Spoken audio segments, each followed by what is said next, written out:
Good morning, everyone. It's morning for me here. First of all, I would like to thank the organizers for giving me this opportunity to present my work. And I wish all the success for your new PG department. Today, I'll be talking about sensitivity enhanced NMR spectroscopy, especially about a technique called dynamic nuclear polarization. Sometimes this is known as DNP. I'm not sure how familiar all the attendees are about NMR spectroscopy. So first I will start with a brief introduction about NMR spectroscopy. Spectroscopy in general studies the interaction of molecules with electromagnetic radiation. In magnetic resonance, in nuclear magnetic resonance spectroscopy, we are studying the interaction of nuclear spins with RF radiation. If you look at all the elements in the periodic table, for each element, there is at least one isotope that has a non-zero spin, and such nuclei with a non-zero spin will have an associated nuclear magnetic moment. So for example, if you look at the hydrogen nucleus, there are three different isotopes: proton, deuterium, and tritium. Both proton and tritium has a spin half nuclei, whereas deuterium has a spin 1. So such another example is carbon. Carbon, the major isotope is C12, but the carbon-12 does not have a spin and hence cannot be used for for NMR. But carbon has another isotope, which is carbon-13, which has a spin half, so that can give rise to an NMR spectrum. So whenever we are doing C13 carbon NMR, it is basically the C13 nuclei which we are trying to detect. So the magnetic moment associated with a non-zero spin nuclei is given by this equation here, which is equal to, the magnetic moment is equal to gamma H cross I. Gamma is a constant.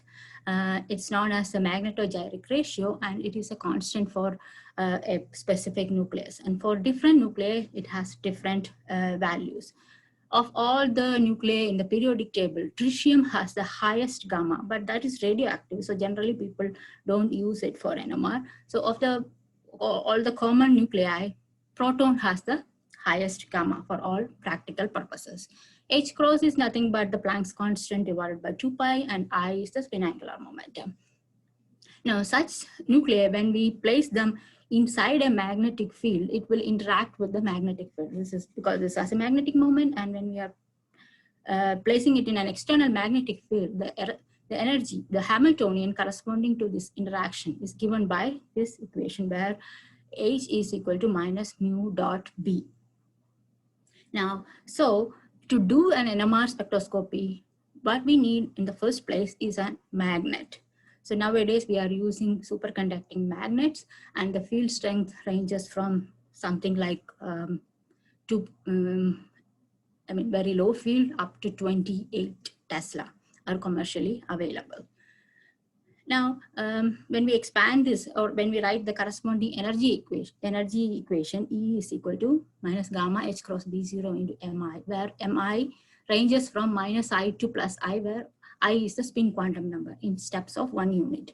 So if we have a spin half nuclei, there can be two different energy levels, plus corresponding to plus half and minus half. And for spin 1, it will be 3, like minus half, minus 1, 0, or plus 1, and so on.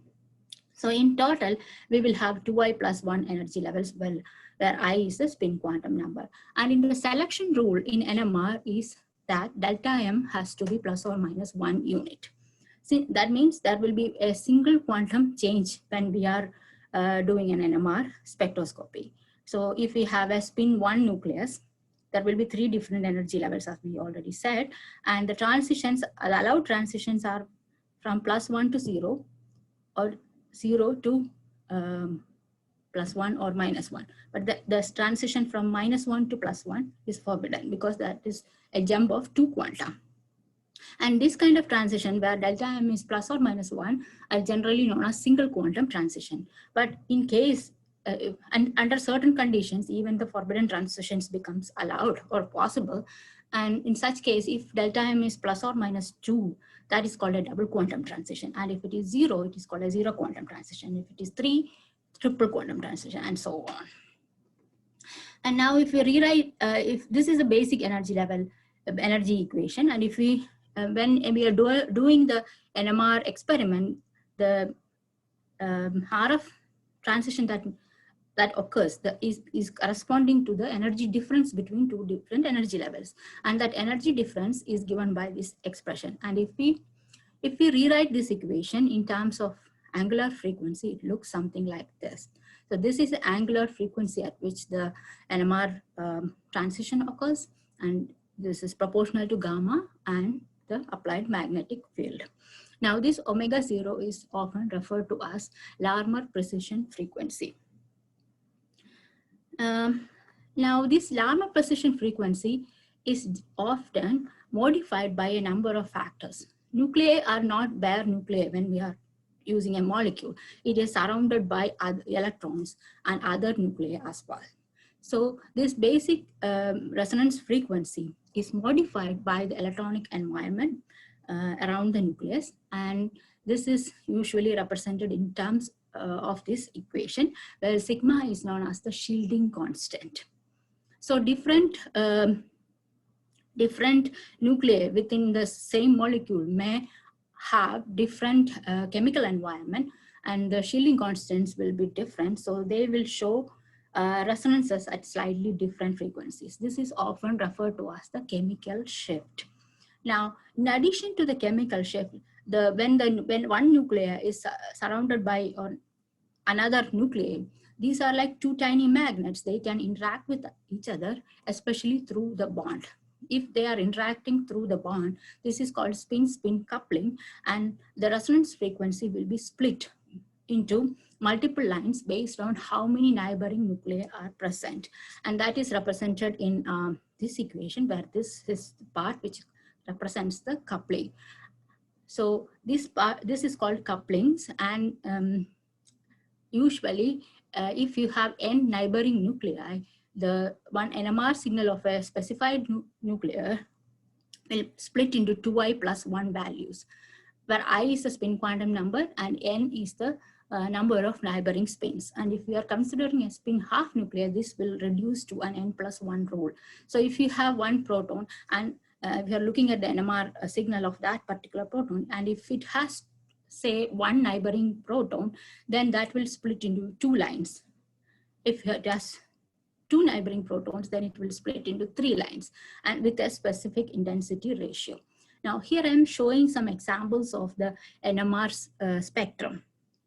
So in the x-axis, we will have the frequency, and in the y-axis, it represents the intensity. Now this x-axis, you can specify in frequency units. That's what the fundamental unit is. But the problem is, as you can see in this equation, the resonance frequency is proportional to the magnetic field. So if you take the same molecule and do the experiment at different magnetic fields, you will see that the resonance frequency is different, and which is pretty inconvenient. So people, you often represent this resonance frequency in a ratio, which is called the ppm value, or the chemical shift in terms of ppm values, which is since it is a ratio, even if you do, even if the actual resonance frequency is different at different fields, you will see the same ratio value, which is known as the chemical shift in ppm. So the ppm unit will be the same. So nowadays, people generally represent this resonance frequency in terms of the ppm value. So here I'm showing the resonance frequency in ppm units. So this is for a molecule with 2 protons. So each proton, if you look at it, it has a neighboring proton. So both of them split into 2 lines. So we get 2 doublets, and each has a different chemical environment. So we see different chemical shifts. So depending, by looking at the chemical shift value and the coupling pattern, we can predict what is the spin configuration of a molecule.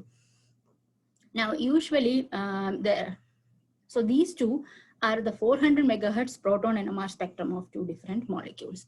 Now, what I mean by 400 megahertz is usually people call the spectrometer in terms of the proton resonance frequency. So for example, if you have a magnetic field strength of say 9.4 Tesla, this will correspond to a proton resonance frequency of 400 megahertz. So that's what we mean when we say that this is a 400 megahertz spectrometer. But the same spectrometer will be like 100 megahertz for carbon, because the gamma of carbon is only 1/4 of that of protons. Now, such spectrum, which has two axes, are generally referred to as 1D NMR spectrum. In NMR, the dimensionality of a spectrum is the dimension, how many frequency axes it has. So this kind of spectra has only one frequency axis. So such spectra are called 1D NMR spectrum, although it is actually a 2D. It has two dimensions, but we are counting only the number of frequency axes. So this is a 1D NMR spectrum. Now in NMR, there are various types of experiments possible. So this is an example of a 2D NMR spectrum. So if you look at it, it has two frequency axes. And this is a proton-proton correlation experiment known as COSY. So if you look at it, it has two different types of peaks.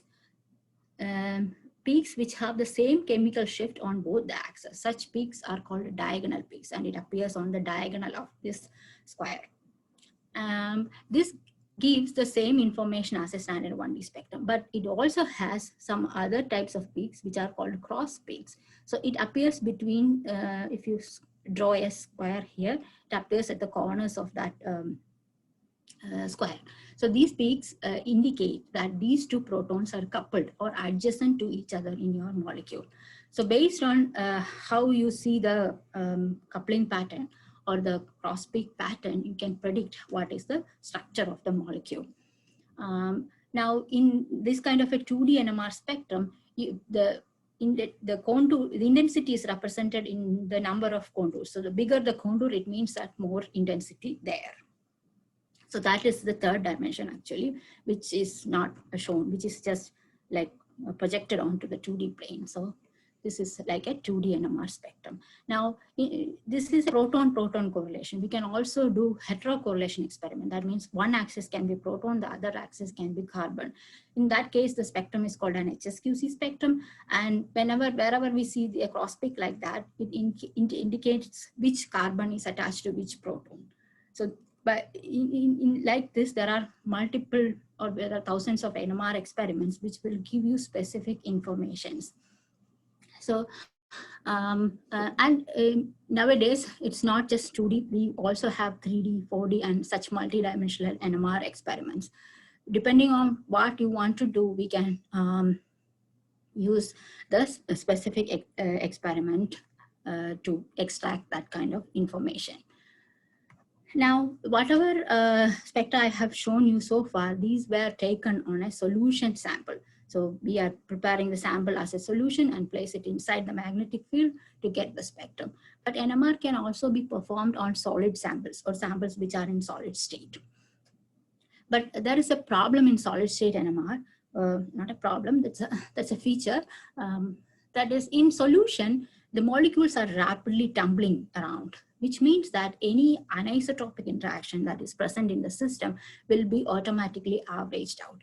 But in solids, the spins are in rigid lattice, they are not tumbling around. So any interaction that is anisotropic will prevail. So for example, chemical shift in a standard solution NMR spectrum is like a one value. We expect one value, but that's not true. It is an anisotropic interaction. It has a range of values. But in solution, the advantage is it gets averaged out. Like chemical shift, there is another interaction which is called the dipolar interaction, because you can consider two spins as two small magnets. And if you place two magnets next to each other, they will either repel each other or attract each other. So there is a dipolar interaction. There is no need of a bond between them to do that. So similarly, when you have two nuclear spins or multiple nuclear spins, there will be dipolar interaction between them. So that is also anisotropic. The problem of such anisotropic interactions is that it will broaden the line. So in solution, if you see very sharp lines in solid state, if you take a similar spectrum, you will have a very broad line.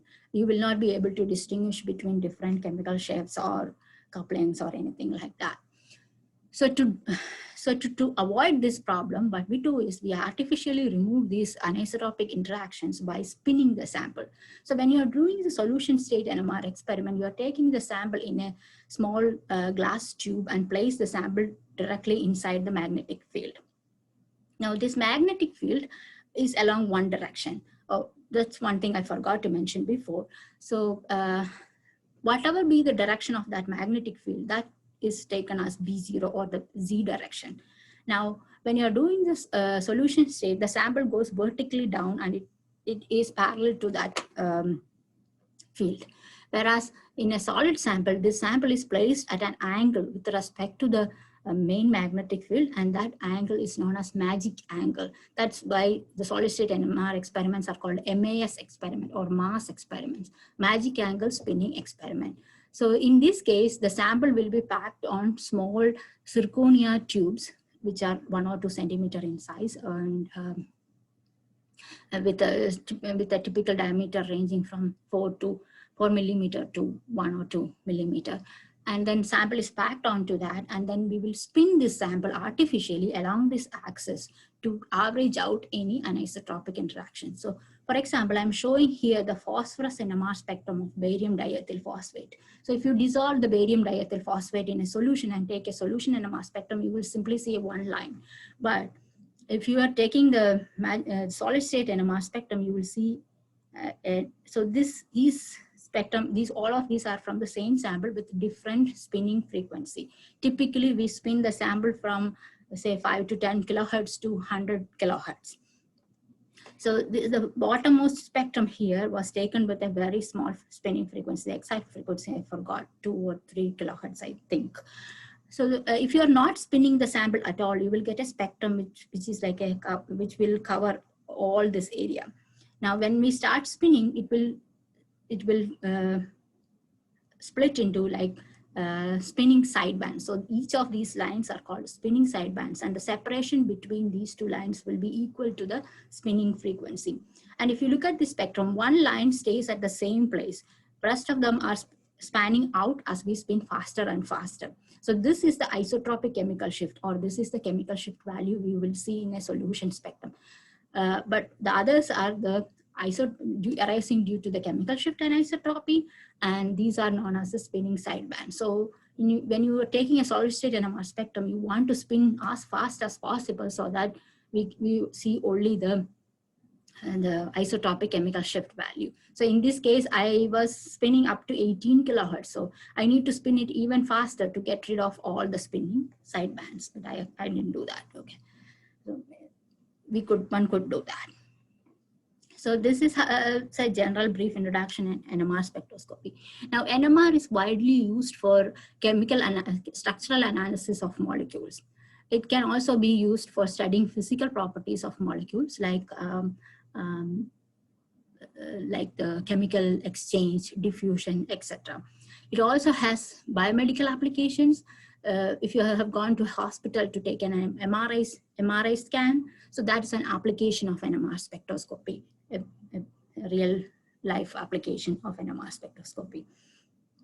So when you go to an MRI scanner, you might have seen the big magnet where the people go inside. That is a horizontal magnet, but in NMR, for chemical analysis, when we use the magnets, it is placed vertically upwards. That's the only difference. Now, NMR also has a sister technique, which is known as EPR, or the electron paramagnetic resonance. If you look at electrons, those are also particles with a spin. So electron has a spin half. So in principle, that can also give rise to a spectrum similar to that of NMR spectrum. However, in NMR, the energy level difference corresponds to the RF radiation, the RF range, RF frequency range, whereas the energy level separation in EPR corresponds to the microwave range. So if you want to do NMR, we have to use RF pulses to excite the spins, whereas if you are doing EPR experiment, we have to use microwaves to excite the electron spins. But in most molecules are diamagnetic and there are no free unpaired electrons. All the electron spins are paired and they cannot give rise to any EPR spectrum. If you have to get an EPR spectrum, we have to have unpaired electrons. So there are some stable free radicals which have unpaired electrons, or there are these metal ions like manganese which has unpaired electrons. Those will give rise to EPR spectrum. So it's a sister technique to NMR. Generally, NMR and EPR and MRI, everything together is known as magnetic resonance spectroscopy. So it could be nuclear magnetic resonance spectroscopy, NMR, or electron paramagnetic resonance spectroscopy, which is EPR, or magnetic resonance imaging, which is MRI. Now, the advantage of NMR over other spectroscopic techniques is that its resolution. What we mean by resolution is that it gives very sharp lines in the spectrum. So as you have seen already, typically the line widths, the NMR lines will look like a Laurentian shape, and it has a line width less than 1 Hertz. Whereas in other spectroscopic techniques like vibration spectroscopy or the electron spectroscopy, the lines are much broader, so minor changes in the chemical environment will not be reflected in the spectrum. But in NMR spectroscopy, even a very minute change in the chemical environment of the molecule will be reflected either in the chemical shift value or in the coupling pattern. So you can easily identify any change in the molecular structure. But then there is a problem, so there is a drawback also. The drawback NMR has compared to other spectroscopic techniques is its sensitivity is very low. The sensitivity in spectroscopy is often referred by a term signal to noise ratio. The signal to noise ratio in NMR is proportional to a number of factors like N, when N is the number of spins, or in other words, it's proportional to the concentration. If you have higher concentrated sample, always you will get better signal. It's also proportional to gamma. The gamma is the magnetogyric ratio, which is a constant. There is nothing that anybody can do to it. Then the other property is the temperature. We can vary temperature slightly here and there, and probably can improve the sensitivity, but that's not much either. Now the other thing which people usually do is to change the magnetic field. So the sensitivity is proportional to the applied magnetic field, or the field at which you are taking the NMR spectrum. So if you take the NMR, as you go to higher and higher and higher field, the sensitivity becomes better and better and better. So you can use lower concentration samples at a higher field. And nowadays, NMR spectrometers corresponding to a magnetic field strength of 28 Tesla, which corresponds to approximately 1.2 gigahertz proton resonance frequency, is available. So that is the maximum that's available, commercially available right now.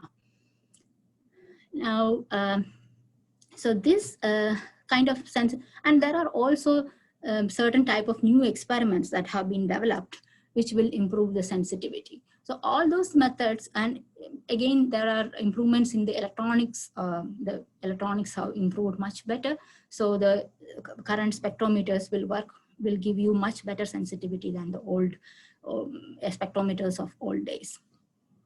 But the sensitivity improvement that can be achieved by all this, by improving the magnetic field strength, by improving the electronics, or by developing new pulse sequences, all this is nothing when compared to a technique which is called dynamic nuclear polarization. And so people refer to it as DNP. So DNP is a technique to improve the sensitivity of NMR. So what we do in DNP is something called polarization transfer. So before moving on to polarization transfer, what is meant by polarization? So when you have a nuclear spin, if you consider one spin, it will be either in the low energy state or in the high energy state. But when in reality, we will have an ensemble of spins, and some of them will be in high energy state, the others will be in the low energy state. And this distribution is governed by the Boltzmann law, the Boltzmann distribution. And the signal intensity in magnetic resonance will be proportional to the difference in the population between the higher and the lower energy levels. And this is more scientifically referred to as polarization. And the polarization P is given by this equation, which is again proportional to the magnetic field strength, because the energy level separation is proportional to the magnetic field strength, and many other factors which are given here. So the polarization, so if you look at protons, it will have the highest polarization at any given field compared to any other nuclei, because it has the highest gamma. So if you want to improve the sensitivity of, say, carbon NMR, we can transfer the polarization from protons to carbons. So that kind of experiments are available. In DNP, what we are doing is we are transferring the polarization from electrons to protons. So electron, as we already said, has a high gamma magnetogyric ratio. Its magnetogyric ratio is 658 times higher than that of protons. And if you compare it with other nuclei, it will be even more. So if we can transfer the polarization from electrons to proton or any other nuclei, we can get a sensitivity enhancement of 658 or more.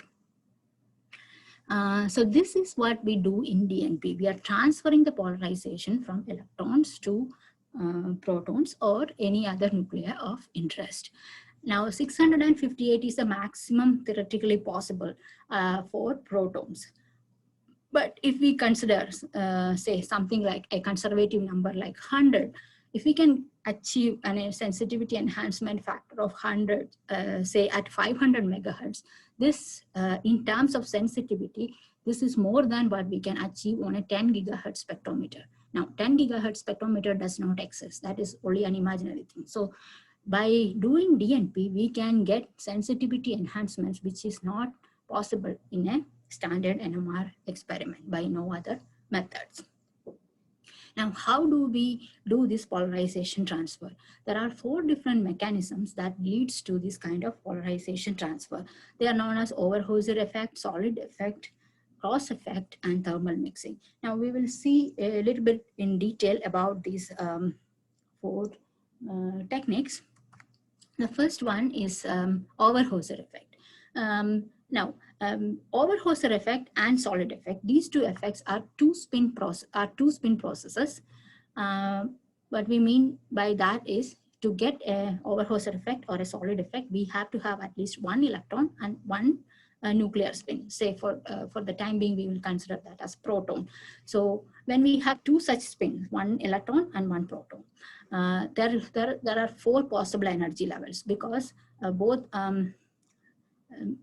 so the electron can be either in plus half state or minus half state. Similarly, the nucleus, the proton can also be either in plus half or minus half state.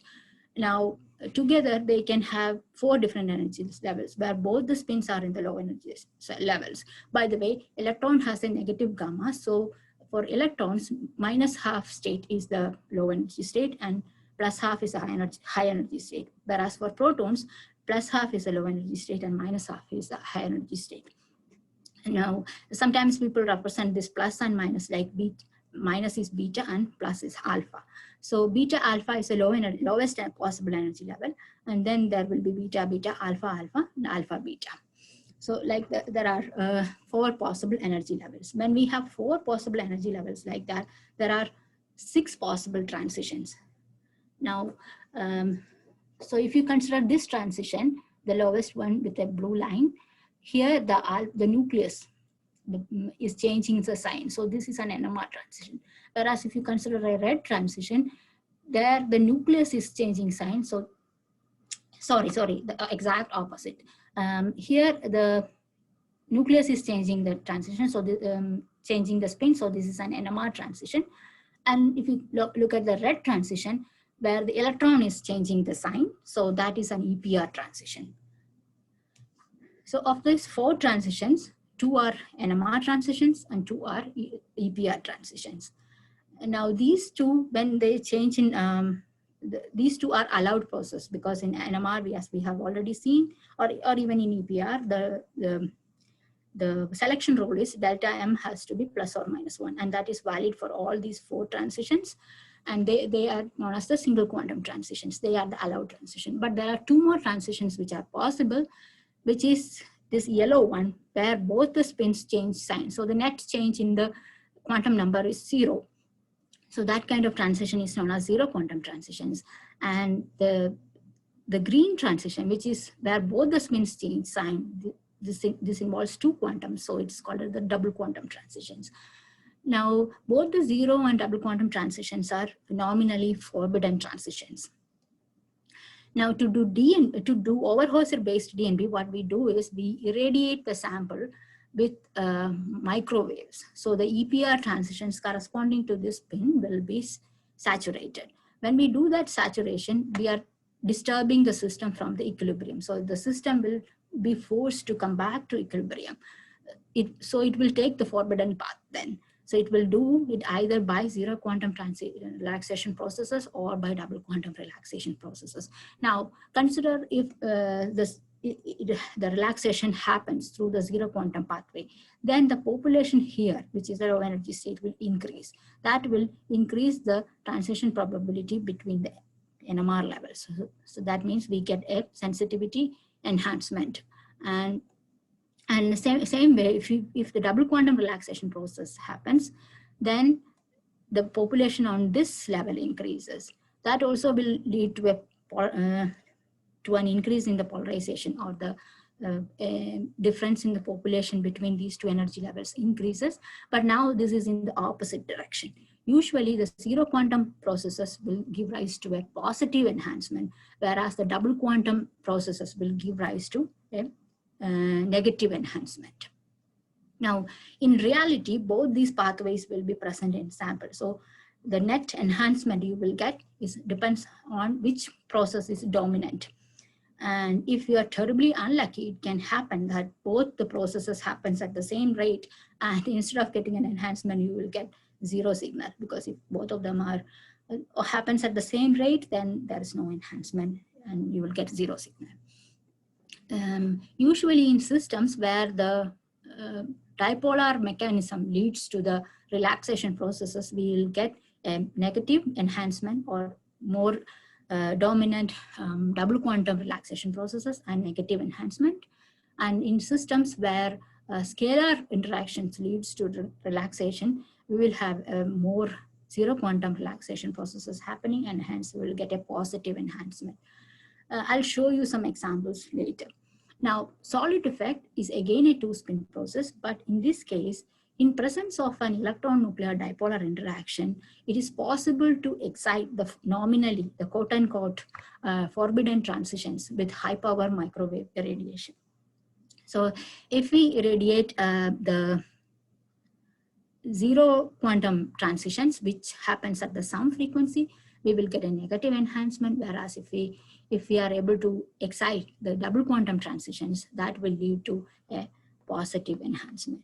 Now, unlike solid effect and Overhauser effect, the cross effect is a three-spin process, and we need two electrons and a nucleus, a proton, to do the cross effect based DNP. When we have three spins like that, there are eight possible energy levels, and the green dots represents the population at each level. Lower energy levels will always be more populated. And the condition to get a cross effect is that the EPR frequency difference between these two EPR transitions has to be equal to the nuclear armor precision frequency. If this condition is satisfied, then these two energy levels will be of the same same energy level. Now, depending on which of these two transitions are excited using a microwave irradiation, we can get either positive or negative enhancement. If we are exciting the low energy line, then we will get a positive. Low energy line thus will get a positive enhancement. Instead, if we are exciting the EPR transition of the low energy EPR transition, we will get a negative enhancement. Now, the fourth effect, which is known as the thermal mixing, happens. It's a multi-spin process. It happens only at very low temperature and is not normally encountered in the standard DNP experiments. So we will not discuss about that.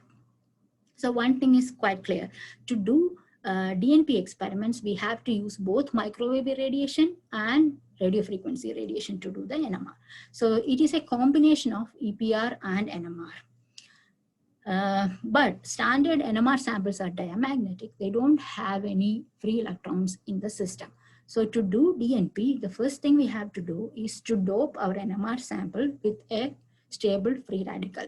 Since the solid effect and Overhauser effect are two spin processes with one electron and the other spin being the nucleus, we use monoradicals such as tembo, galvanoxyl, or trityl or PDPA, things like that, and we will dope the NMR sample with these radicals to do the DNP experiments. Now, cross effect is a three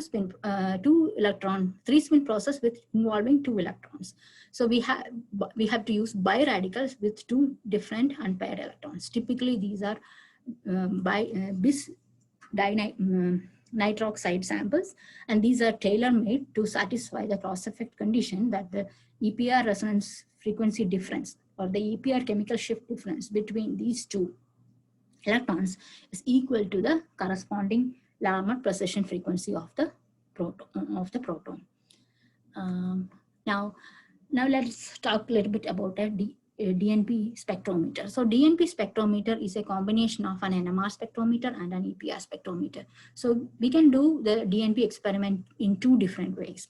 Either you take a standard Nmr spectrometer and then add the additional microwave electronics, or take an EPR spectrometer and add the additional RF electronics. So this is a EPR-based Dnp Nmr spectrometer that I was working on at IIT Madras. Now, in magnetic resonance, a probe or a resonator or a cavity refers to that part of the spectrometer which delivers the microwave or the RF power to the sample and picks the signal that is coming from the sample and sends it to the rest of the electronics for amplification and detection. Since the DNP experiments involve both RF and microwave radiation, this has to be a double resonant circuit. What it means that it has to tune to both the NMR frequency and the EPR frequency.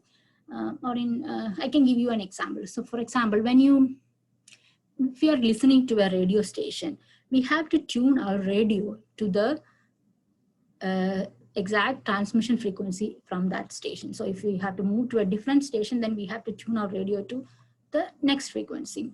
Similarly, if we have to do a NMR experiment, our NMR probe or the DNP probe has to tune to that frequency.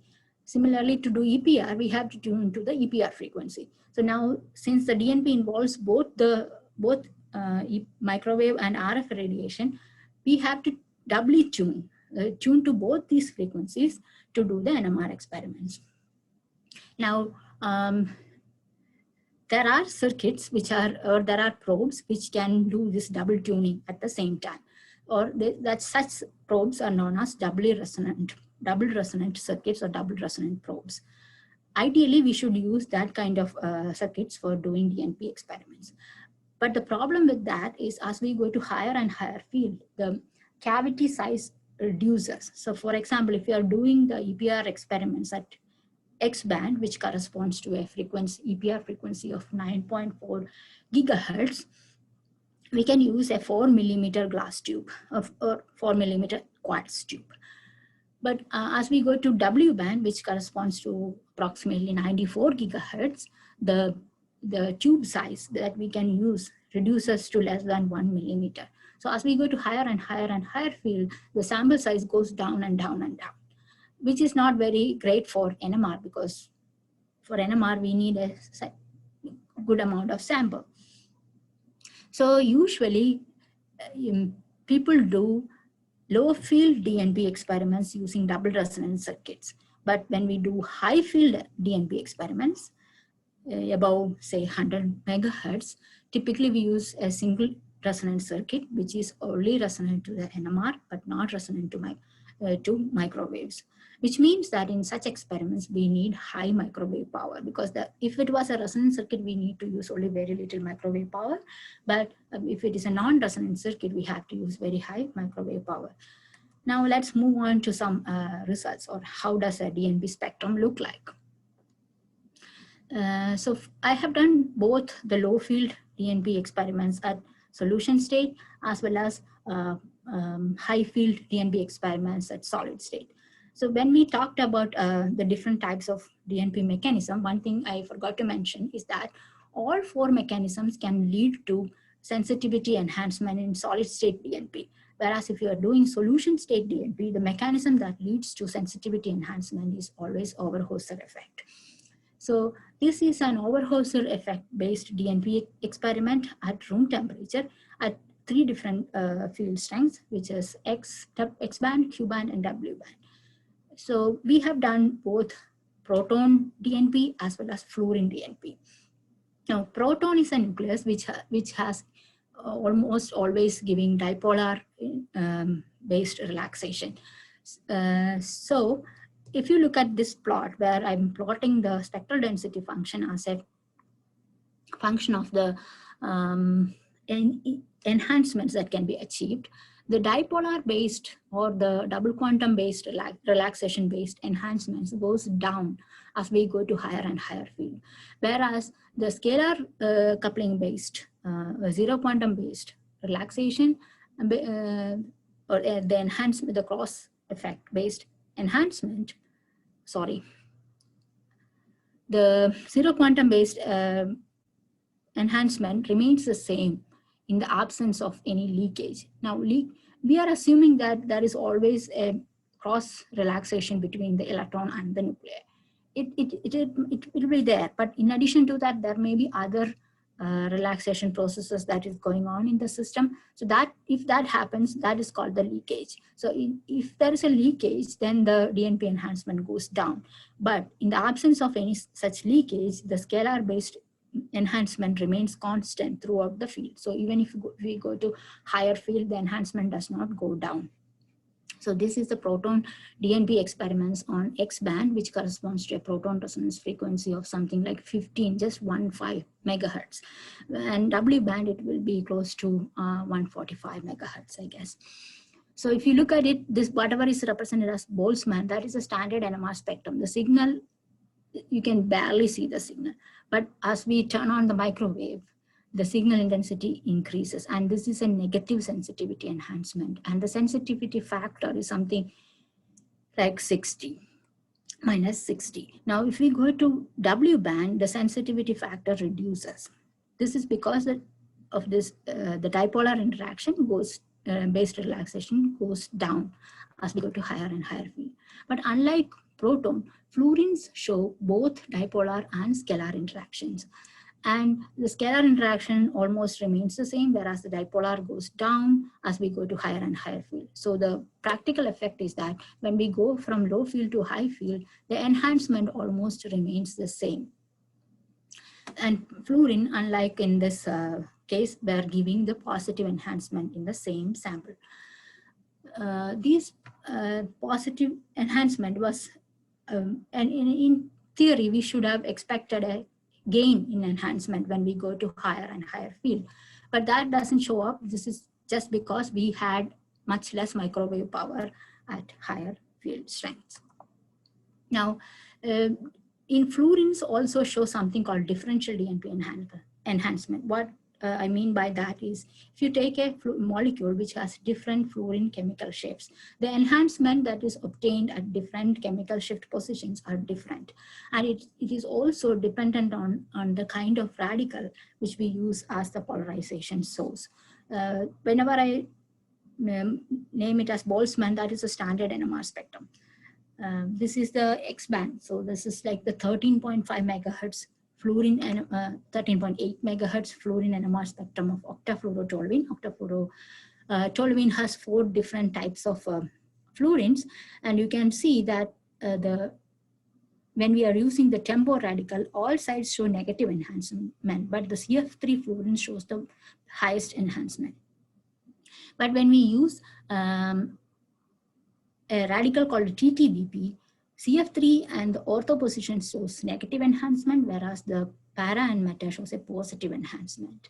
And when we use galvanoxyl, all sides show the positive enhancement, and the site which was showing the least enhancement with the nitroxide radicals shows the maximum positive enhancement when we are using radicals like galvanoxyl. usually what we see is that when the radical which we use as a polarization source has a localized electron density, then it shows dipolar enhancement, whereas significant electron delocalization in the radical leads to positive scalar enhancement. Now, with this DNP enhancement, we could do not just 1D NMR experiments, we could also do 2D NMR experiments. So these are different 2D NMR experiments, COSI, SEXI, DISSECT, and there are so many other experiments. These are some of the experiments that we did to show the DNP NMR at fluorine, DNP NMR of fluorine at X and W band. So here, if you look at it, this is a COSI experiment without DNP. And you will see only the diagonal peaks. No cross peaks are shown up. But when we do the same experiment with DNP enhancement, you can see that all the cross peaks are showing up. So that is the advantage. And these experiments were done with a very little sample, like 2 microliters. And these experiments were finished within less than 30 minutes. So if you are doing this experiment without DNP, it would take days to collect such a spectrum. So with DNP, we can run the experiments much faster with very low concentration samples as well. Now let's move on to the solid state DNP. Now, unlike solution state, the solid state DNP experiments are done at very low temperature. This is because to do this polarization transfer from electrons to protons, the electrons should have a reasonably long the relaxation time. The T1 of solid state in the solid state of these electrons, the T1 of these electrons in solid state is pretty short, of the order of microseconds, maybe. I'm not sure about that number. But to get a DNP, this has to be elongated. So this we'll have a reasonably long T1 at very low temperature, say around 100 Kelvin or below. So the solid state DNP experiments are done at 100 Kelvin or below. This means that we have to cryoprotect the sample. So when we take the sample from room temperature down to like 100 Kelvin, for example, if we take a protein molecule whose sensitivity we want to increase, the protein will get denatured. So we have to cryoprotect the samples from such cold temperature. And glycerol water mixture is a well-known cryoprotectant. So when we are doing solid state DNP experiments, we are mixing the sample with a radical and then keep the whole system in a DNP matrix of glycerol water mixture. So even if the sample is not temperature sensitive, we need to use this matrix, which sometimes some people call it as DNP juice, because we need a homogeneous distribution of the polarizing agent throughout the sample to have an efficient polarization transfer. So in a solid state DNP, what we are trying to do is, this is our target molecule, or this is our molecule whose NMR sensitivity needs to be increased. Suppose it's for example, it's a protein molecule. And this is our polarization source, which is our biradical. And we are exciting the sample, the EPR transitions of this biradical using microwave radiation. And then that polarization is transferred through the protons present in the matrix to the via spin diffusion, and it goes to the target molecule. And we are taking the NMR spectrum of this target molecule. So to do this solid state DNP, we need special instrumentation. So this is the home-built DNP Nmr spectrometer that we have built at MIT. Unlike in the low-field DNP experiments where we can use solid-state microwave sources, we have to use something called gyrotrons to generate high-power microwaves at such high frequency. So this is a 500 megahertz DNP Nmr spectrometer, where the EPR resonance frequency will be something like 330 gigahertz. So we have two different magnets. This is the NMR magnet, and this is the gyrotron magnet. And the gyrotron is placed inside that magnetic field. So this gyrotron will generate the microwave, and that microwave is transmitted through these waveguides, which is shown in this yellow line. That's the waveguides. It will be transmitted through these waveguides, and it comes at the back of the probe. And this is a probe which we are using. It's inserted inside the magnetic field.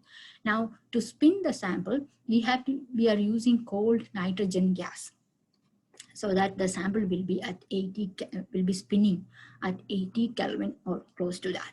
So I have not shown the cooling system. It's not there in this photograph. It is somewhere here, and thus cold nitrogen gas is passed through these transfer lines here, and it goes inside the magnet, and these gases will allow the rotor to spin at the required spinning frequency at low temperatures. So now my work in on magic angle spinning DNP was to develop instrumentation. So we have built two different DNP probes for use at 500 megahertz and 330 gigahertz. So as I said earlier, these are like resonant circuits. This is like an LC circuit. So each LC circuit will have a specific resonance frequency to which we can tune it to. And if you change the capacitance in that LC circuit where L stands for the inductance, which is the RF coil, and C is a capacitance. If you change that capacitance, the frequency can be changed. That is how we tune the probe to the required frequency. Now, in NMR, often we need to pulse not just at one frequency, but multiple frequencies to do NMR experiments. So our probe has to be simultaneously tuned to not one channel, but three different frequencies. So the probes which we have built are 3 channels, which means that we can tune this probe to 3 different frequencies at the same time. So in this particular case, the two probes that we have built, the first one was a proton, carbon, nitrogen probe, and the 3 different colors indicates 3 different frequencies that it can be tuned to. And the second probe was proton, phosphorus, and nitrogen. So it depends upon what kind of experiment you want to do. So in our group at MIT, we wanted to do biomolecular NMR, and the 3 different nuclei which are more important for biomolecules are proton, carbon, and nitrogen, or proton, phosphorus, and nitrogen. That's why we select which frequency is required. And this is how the actual probe that I have built will look like. So this part is called the top probe. So this is the top probe. That is what getting inserted inside the magnet. And this part, which is known as the bottom probe, that's where the capacitors to tune the circuit to the required frequency is situated. That remains outside the magnetic field. And this is the sample chamber. This is where the sample goes in. So if you look at it, you can see that it's sitting at an angle. This is the magic angle at which the sample is sitting. And the sample, which is packed in a small zirconia rotor, will go inside the RF coil. So if you look closely, you can see that a coil is there. That is our inductor. That is our RF coil. That is what giving the RF power to the sample, and this coil will pick the signal that is coming from the sample. And in this particular sample chamber, we can use a 3.2 millimeter rotors. So rotors with different sizes are available in the market. And the smaller the rotor, you can spin faster. So the particular probe that I have built uses 3.2 millimeter rotors. And you can see a small window here. Through that window, we are irradiating the sample with microwaves. So in the assembled probe, you can see this is a waveguide which comes in, and that will radiate the microwave onto the sample. The RF comes through these leads here, and it goes to the coil directly. And these are sensors to sense the temperature and the spinning, how fast it is spinning and all. Now these are different parts of the probe. So of the 2 probes that I have built, both were built completely, but I have not done many experiments with the HPN probe. These are some preliminary results, but I will show you the results that I got using our home-built HCN probe. Before moving into that, I also want to say something about the applications of DNP. Why do we use DNP? If we can do standard NMR, that is good enough. But there are many situations where standard NMR experiments will not give you enough signal. So, for example, one of the main application of DNP is in material science, where people develop new catalysts and all. So they coat the surface with some kind of dopants to improve the catalytic properties of the catalyst and such. And then they want to study this, whether this doping has happened properly or not. But usually the standard NMR experiment will not give any information about such surface species because the concentration of such surface species are below the standard detection limit of NMR. So one field where the DNP was used with a great number of applications is in surface enhanced spectroscopy. So that is called DNP sense, to detect species which are present only in the surface. And it is also used in nanoparticle nanochemistry. So for example, this is a particular nanoparticle made of tin, the metal tin. And these nanoparticles, when they analyzed using Mossberg spectroscopy, it was shown that it has both SNO and SNO2 in the structure. But it wasn't clear where was this SNO or SNO2. And if you look at the TEM or the SEM images, it was just showing a core and then there is an outside shell. That outside shell is from the stabilizer used in the nanoparticle. But and the core, the SNO and SNO2, they can be either just mixed up or they can be like a two-layer. So they have used DNP to study this. And it was shown that in NMR, the SNO and SNO2 are supposed to give tin NMRs with a huge difference in the chemical shift. But when they did the DNP enhanced NMR, they saw only SNO2. So what it means is that it has a double where the inner core is of SNO and the outer core is of SNO2. Since DNP is transferring the polarization only to the surface, they were able to see only the SNO2. So the DNP helped them to analyze the exact structure of the core shell structure of the nanoparticles. Now, in our group, our interest was more on biomolecular NMR, so we didn't do any materials applications. So I'll show you some of the biomolecular applications that I have done using our home-built DNP probe. So in biomolecular NMR, the problem is the sensitivity is pretty low. In small molecular NMR, often it's not that difficult, but biomolecular case sensitivity is often very hard. Enough sensitivity is not there. So people, they try to label the samples. So when people do protein NMR, usually it will be labeled with C13 and N15, or this will be isotope enriched samples so that they can get better sensitivity. So as a start, we used some RNA molecules, which was again labeled, but you can see the difference in the sensitivity. So this is the standard NMR without any DNP with microwave off. We were able to see the nitrogen signals, but they were very low intensity. But when the moment we switch on the microwave, when we do the DNP, you can see that all 4 types of nucleic acid signals were showing up and with a much better sensitivity. So with DNP, we can get a better sensitivity. And we also did some 2D correlation experiments where all the peaks, expected peaks, have shown up. And this experiment was done within just 2 hours. So without DNP, a similar experiment was reported by another group, but they had to spend days to collect such a spectrum.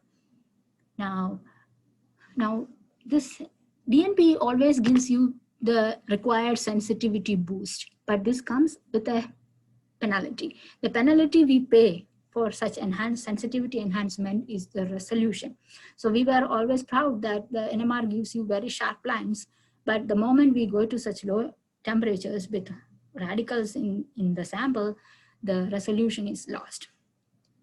So for example, this is a spectrum that we have collected at different temperatures with and without DNP on a protein sample. So this is with microwave off at 220 Kelvin. You can see very small intensity peaks, but there are a number of peaks and we can differentiate between peaks. So for example, this is an isoleucine residue in the protein molecule. So I can easily detect which residue is what. But as we go down in temperature and keep the microwave on, we can get much more sensitivity, which is clear from the contour levels. As we go down, enhancement goes up, but the resolution is lost. Now we cannot distinguish between the different peaks. So for example, 3 different peaks were clearly visible there. They have all merged up here. So that means that we have gained sensitivity at the expense of resolution. So one important aspect of current DNP research is that how to improve the sensitivity without compromising the sensitivity enhancement. One obvious thing to do is to do the experiments at higher temperature. You see that higher temperature means better resolution, but then we are compromising the sensitivity enhancement. Another approach is to do faster spinning. So if we go to higher field and spin faster, we can gain back the resolution. So this is a spectrum that was collected on a commercial spectrometer with a much faster spinning at 40 kilohertz. The spectra which I showed previously were collected at around 8 kilohertz. So when we spin faster, we can gain back some of the resolution. Hello, is everything okay? Can I continue? Yes, ma'am. Okay. So the resolution can be improved by spinning faster. One thing I forgot to mention before is that typically when we do solid state NMR, I said that we are using zirconia rotors, but the zirconia is a material which will not allow good microwave penetration. So when we are doing DNP, instead of using zirconia rotors, we are using rotors made of something called sapphire. So these sapphire rotors are much more fragile. They will break pretty fast. So we cannot spin it as fast as zirconia rotors. Another thing is that as we go to lower and lower temperature, the speed of sound reduces in that medium. So we can spin the sample only below the sound of the speed. If we go supersonic, the rotors will crash. So when we have, say, for example, a rotor of 3.2 millimeter diameter, at room temperature, it can be spun at 24 kilohertz. But when we go down to 80 Kelvin, this will reduce to 10 kilohertz. And if we go down further, it will reduce. So there is limitation to doing this fast spinning DNP. So we were trying to develop some techniques which can improve the sensitivity in a much better fashion. So by making some nice samples. So what we have seen is that when we have rigid samples, we can get much better resolution. When we are doing DNP, as I said, we are dissolving the samples in the DNP matrix, which is glycerol water. So typically these proteins will dissolve in that DNP juice. And then what we are doing is we are freezing the sample at 80 Kelvin, and it is really like a frozen liquid at 80 Kelvin that we are doing solid state NMR with.